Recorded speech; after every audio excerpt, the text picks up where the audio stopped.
This is the beginning of a Russian invasion of Ukraine, imposed sanctions in response, far beyond the steps we and our allies and partners implemented in 2014. Today, I'm announcing the first tranche of sanctions to impose costs on Russia in response to their actions yesterday.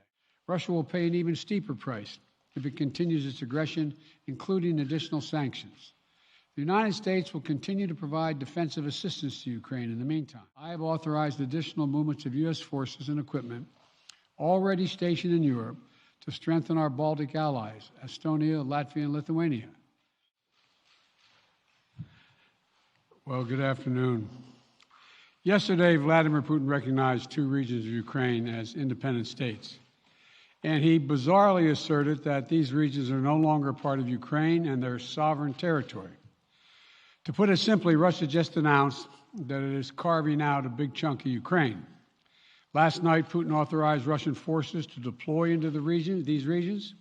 Today, he asserted that these regions are actually extend deeper than the two areas he recognized, claiming large areas currently under the jurisdiction of the Ukrainian government. He's setting up a rationale to take more territory by force, in my view. And if we listened to his speech last night, and many of you did, I know, he's setting up a rationale to go much further. This is the beginning of a Russian invasion of Ukraine, as he indicated and asked permission to be able to do from his Duma. So let's begin to, I'm going to begin to impose sanctions in response far beyond the steps we and our allies and partners implemented in 2014.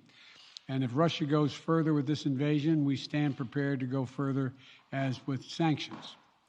Who in the Lord's name does Putin think gives him the right to declare new so-called countries on territory that belong to his neighbors?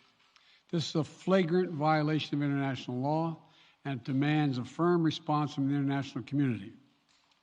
Over the last few months, we've coordinated closely with our NATO allies and partners in Europe and around the world to prepare that response. We've said all along, and I've told Putin to his face more than a month ago, that we would act together. And the moment Russia moved against Ukraine, Russia has now undeniably moved against Ukraine by declaring these independent states. So today, I'm announcing the first tranche of sanctions to impose costs on Russia in response to their actions yesterday. These have been closely coordinated with our allies and partners and will continue to escalate sanctions if Russia escalates. We're implementing full blocking sanctions on two large Russian financial institutions, VEB and their military bank. We're implementing comprehensive sanctions on Russia's sovereign debt. That means we've cut off Russia's government from Western financing. It can no longer raise money from the West and cannot trade in its new debt on our markets or European markets either. Starting tomorrow and continuing in the days ahead, we'll also impose sanctions on Russia's elites and their family members. They share in the corrupt gains of the Kremlin policies and should share in the pain as well. And because of Russia's actions, we've worked with Germany to ensure Nord Stream 2 will not, as I promised, will not move forward. As Russia contemplates its next move, we have our next move prepared as well. Russia will pay an even steeper price if it continues its aggression, including additional sanctions. The United States will continue to provide defensive assistance to Ukraine in the meantime, and will continue to reinforce and reassure our NATO allies. Today, in response to Russia's admission that it will not withdraw its forces from Belarus, I have authorized additional movements of U.S. forces and equipment already stationed in Europe to strengthen our Baltic allies, Estonia, Latvia, and Lithuania. Let me be clear, these are totally defensive moves on our part. We have no intention of fighting Russia. We want to send an unmistakable message, though, that the United States, together with our allies, will defend every inch of NATO territory and abide by the commitments we made to NATO. We still believe that Russia is poised to go much further in launching a massive military attack against Ukraine. Hope I'm wrong about that. Hope we're wrong about that. But Russia has only escalated its threat against the rest of Ukrainian territory, including major cities and including the capital city of Kyiv. There are still well over 150,000 Russian troops surrounding Ukraine. And as I said, Russian forces remain positioned in Belarus to attack Ukraine from the north, including warplanes and offensive missile systems. Russia's moved troops closer to Ukraine's border with Russia. Russia's naval vessels are maneuvering in the Black Sea to Ukraine's south, including amphibious assault ships, missile cruisers, and submarines. Russia's moved supplies of blood and medical equipment into position on their border. You don't need blood unless you plan on starting a war. Over the last few days, we've seen much of the playbook that Secretary Blinken laid out last week in the United Nations Security Council come to pass. A major increase in military provocations and false flag events along the line of contact in the Donbass. Dramatically staged, conveniently on-camera meeting of Putin's Security Council to grandstand for the Russian public.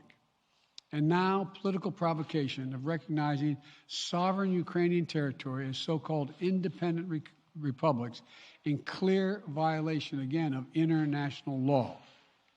President Putin has sought authorization from the Russian parliament to use military force outside of Russian territory. And this set the stage for further pretexts of further provocations by Russia to try to justify further military action. None of us should be fooled. None of us will be fooled. There is no justification. Further Russian assault in Ukraine remains a severe threat in the days ahead. And if Russia proceeds, it is Russia and Russia alone that bears the responsibility. As we respond, my administration is using every tool at our disposal to protect American businesses and consumers from rising prices at the pump. As I said last week, defending freedom will have cost for us as well and here at home. We need to be honest about that. But as we do this, I'm going to take robust action to make sure the pain of our sanctions is targeted at the Russian economy, not ours. We're closely monitoring energy supplies for any disruption. We're executing a plan in coordination with major oil-producing consumers and producers toward a collective investment to secure stability in global energy supplies. This will blunt gas prices. I want to limit the pain the American people are feeling at the gas pump. This is critical to me. In the last few days, I've been in constant contact with European leaders, including with Ukrainian President Zelensky. Vice President Harris met in person with the leaders in Germany over the weekend at the Munich conference, including President Zelensky. At every step, we have shown the United States and our allies and partners are working in unison, which he hasn't been counting on, Mr. Putin. We're united in our support of Ukraine. We are united in our opposition to Russian aggression. And we're united in our resolve to defend our NATO alliance. And we're united in our understanding of the urgency and seriousness of the threat Russia is making to global peace and stability. Yesterday, the world heard clearly the full extent of Vladimir Putin's twisted rewrite of history, going back more than a century, as he waxed eloquently, noting that, well, I'm not going to go into it, but nothing in Putin's lengthy remarks indicate any interest in pursuing real dialogue on European security in the year 2022. He directly attacked Ukraine's right to exist. He indirectly threatened territory formerly held by Russia, including nations that today are thriving democracies and members of NATO. He explicitly threatened war unless his extreme demands were met. And there is no question that Russia is the aggressor. So we're clear-eyed about the challenges we're facing. Nonetheless, there is still time to avert the worst-case scenario that will bring untold suffering to millions of people if they move as suggested. The United States and our allies and partners remain open to diplomacy if it is serious. When all is said and done, we're going to judge Russia by its actions, not its words. And whatever Russia does next, we're ready to respond with unity, clarity, and conviction. We'll probably have more to say about this as it moves on. I'm hoping diplomacy is still available. Thank you all very much.